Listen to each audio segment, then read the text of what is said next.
31व्या जागतिक गुराखी साहित्य संमेलनाच्या माध्यमातून मी सगळ्यांना सदिच्छा देतो। प्रजासत्ताक दिनाच्या निमित्तानं सुद्धा ही सदिच्छा देतो। पण खऱ्या अर्थानं गुराखी प्रजासत्ताक दिन आम्ही मान्य करतो, कारण जोपर्यंत गुराख्याला न्याय मिळणार नाही तोपर्यंत प्रजासत्ताक दिन आमच्या गुराख्याचा नाही, कुणब्याचा नाही, बळीराजाचा नाही।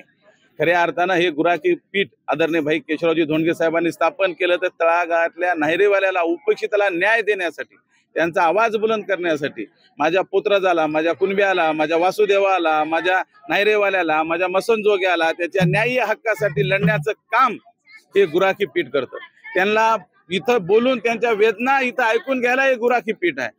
खऱ्या अर्थानं पाहिलं तर ज्यावेळेस या गुराखी गडाची स्थापना 1991 ला झाली, त्यावेळेस खऱ्या अर्थानं गुराखी गडाच्या याच गुराखी पीठावर गणरायाला आणि सरस्वती मातेला आरोपीच्या पिंजरात ठेवून आदरणीय भाई केशवरावजी धोंडगे साहेबांनी प्रश्न विचारला की सांग गण्या बापू, सांग सरस्वती माता, आमच्या गुराख्याला का अशिक्षित ठेवलं, का शिक्षित केलं नाही, प्रत्येकाला का समान अधिकार मिळत नाही, माझा गुराखी किती दिवस वंचित राहायला पाहिजे, माझा नायरेवाला किती दिवस वंचित राहायला पाहिजे, माझा डोंबारी किती दिवस वंचित राहायला पाहिजे, माझा पोतराज किती दिवस वंचित राहायला पाहिजे। नायरेवाल्याचा आवाज बुलंद करणं म्हणजे हे गुराखी पीठ आहे। केशवरावजी धोंडगे साहेब नेहमी म्हणतात, माझ्या या नायरेवाल्याला कोण आहे रे, माझा केशवराव आहे रे।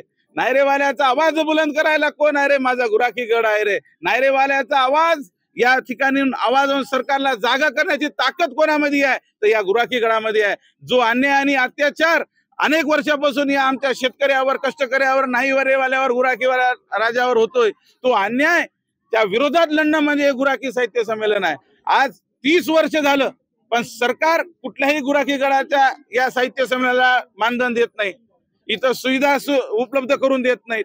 ही गोष्ट सरकारच्या माध्यमातून जरी होत असली तरी आम्ही स्वाभिमानानं, मर्दुमकीनं श्री शिवाजी मोफत सोसायटीच्या माध्यमातून आम्ही या ठिकाणी मोठ्या थाटामाटामध्ये गुराखी गड दरवर्षी आम्ही भरवतो।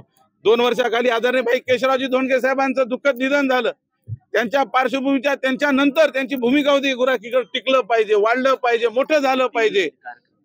आणि याच गुराखी गडाच्या माध्यमातून आपण त्यांच्या पश्चात सुद्धा गुराखी साहित्य संमेलनाची त्यांची ही शिवपरंपरा कायम ठेवली। या 3 दिवसामध्ये पहिल्या दिवशी आपण रॅली, कामाई झऱ्यापासून रॅली या ठिकाणी गुराखी गडापर्यंत आणतो। विविध लेकरं या ठिकाणी लेझिम, वेगवेगळे पथक या ठिकाणी त्या ठिकाणी होतात।